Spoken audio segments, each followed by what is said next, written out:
So yun, what's up mga Dapaw, no? Welcome back sa ating channel, Clan Flyers TV. So for today's video mga Dapaw is, so yan mga Dapaw, nakita nyo sa caption, inubos na yung mga ibon natin, nireserve na mga Dapaw. So papakita ko sa inyo kung ano yung mga nireserve nila. So kung gusto nyo malaman, tara. Kaya mga Dapaw, ito na nga yung mga ibon na nireserve nila. Yung panlaban sana natin ng Norte. So kasamaang palad mga Dapaw, di tayo makakalaban sa Norte. Kasi gawa ngang naglipat na kami ni Mrs. Yan, nagbukod kami mga Dapaw, no? So di natin sila mailalaban. Pero hopefully sa September, ito mga YB natin, MKRPC, sila lang yung ilalaban natin sa ngayon. Pero ngayon, mga Dapaw, no, pinost natin to sa page natin. So maraming ang nag-PM sa atin, maraming nag-comment. Saka merong mga kadapaw nating interesado, kaya nireserve na nila mga Dapaw. So dalawang tao lang yung kumuha nito. Eto mga Dapaw, anak ni Miss Tara yan. Ayan, kay Chura, isa lang din yung puti. Tapos ito kapatid niya, nestmate niya mismo. Ayan, kak lahat mga Dapaw. Tapos ito yung, ayan, ang ganda oh, anak din ni Miss Tara yan mga Dapaw. Full sibling ni Miss Tara, so magkakapatid sila. Yung dalawa mag-nestmate, tapos ito yung huling batch ng kapatid nila. Yan siya, solo yan mga Dapaw. Tapos ito, ayan, si Miss 58, ayan siya oh. So shout out nga pala sa'yo, ayan, nabubulol pa tayo. So shout out sa'yo, kadapaw na FCR look, ayan. So siya yung gumawa ng Pigeon ID natin, ayan oh, ganda oh. Ayan, 3rd overall champion, Naps. Tapos 4th overall champion, ARPS. Multiple pulling winner. Tapos breeder cage winner, 1 time lap winner. Ayan, ayan yung record ni Miss 58. So sayang kinapos siya sa 3rd lap. Kung wala sana to, baka overall siya sa lahat. So yun lang yung kinaya niya mga Dapaw, no? Anak siya ni 2452. Yan, yung multiple pulling winner natin. Tapos yung nanay niya is inbreed Batista. Ayan, unang buga ng inbreed natin. Ayan kaagad, overall champion. So yung kapatid nito si 61, sasabihin ko na dito sa vlog, baka nadagit nyo siya, huwag nyo nang pakawalan. Ayan, overall niya yung kapatid niya. Ayan no, pareho silang babae mga Dapaw. Ito babae to, tapos si 61 babae rin yun. So ito nga, tapos meron din tayong breeder mga Dapaw na nag-acquire sa atin. Papakita ko sila sa inyo mamaya. So ito si Laylay. Yan si Laylay oh. Baka kunin rin nila nito. Yan, kunin din nila si Laylay. So yan, wala na tayong matitira dito sa loop natin, kundi yung mga young bird natin. Yan. Yan. So 5 to, nakawala yung dalawa. Yan, ewan ko kung makabalik. So 3 araw nang hindi nakabalik yung dalawa. So nag-loop fly tayo, taas ng lipad nila mga Dapaw. So ito, second day na lahat na nakauwi. So etong 3 na to ay purong lahi ng ating mga Mysterio line.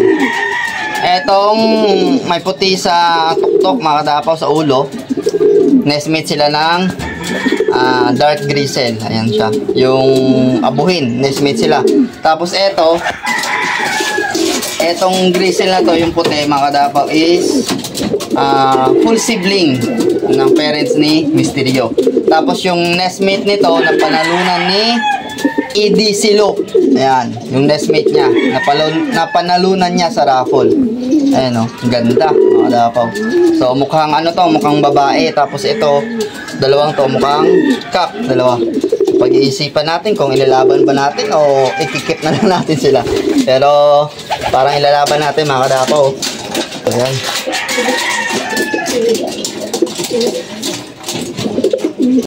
Ito mga Dapaw oh. Si Laylay. Oh, mukhang mamimiss ako ni Laylay ah. Mamimiss din kita, Laylay. Sana magdala ka ng panalo sa mga bago mong amo. Ayan oh, bait ni Laylay mga dapaw. So yan mga dapaw, papakita ko sa inyo yung mga breeder natin na in-out sa kanila. So pupunta sila dito, tapos ibablog din natin yung mga pupunta dito na buyer natin.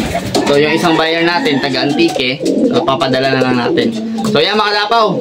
So tingnan natin yung breeder na ipapamahagi natin. So inbreed yun mga dapaw, grabe.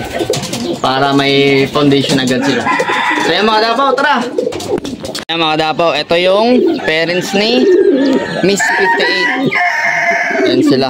So itong hen, yan yung inbreed Batista natin. Ayan oh, ganda. Tapos ito naman yung C2452 line. So mga nakakilala kay 2452, ayan siya, yung multiple pulling winner natin na muntik ka na mag-champion. Kundi lang ginagawa yung bahay ng tita ko, bumaba siya, no? Champion sana to. Overall sana sa ranking. Yan. Pero ito, bumuga siya ng Miss 58. Third overall, tapos fourth overall, dalawang club. Tapos ito yung anak niya. Yan. Naka-reserve na tong ilipad ng kadapaw natin. Ayan siya oh. I-reveal na lang natin kung sino yung lilipad pag nag-champion na. Tapos ito mga kadapaw. Ito, naka-reserve din tong ilipad ng kadapaw natin. Lahat yan naka-reserve ba? Yan. Yan yung nag-iisang anak. Ito, inbreed to mga dapaw. Kung naalala nyo siya, siya yung contender natin ng Katbalogan, finisher, yan. First lap lang to na butas. Ayan. Inbreed yan mga dapaw. Cock, small cock siya. Tapos ito, hen. Ayan o. Ito yung nag-iisang entry natin na all bird sa batch nila ng Katbalogan. So ito yung ibibigay natin. Ito yung i-out natin na breeder para mayroon siyang pundasyon. So hindi tayo nagbibigay ng breeder na hindi subok. Saka yung mga ibon natin, pili lang mga kadapaw. Ang ganda nito. Ganda ng speed ng babae na to. Multiple pulling winner din to mga kadapaw. Sayang lang, third lap kinapush siya. Another day siya umuwi. Nasa YouTube naman natin yung result ng video niya. So ayos mga dapaw. Sana mag-anak din sila ng champion. So all goods na mga dapaw, no?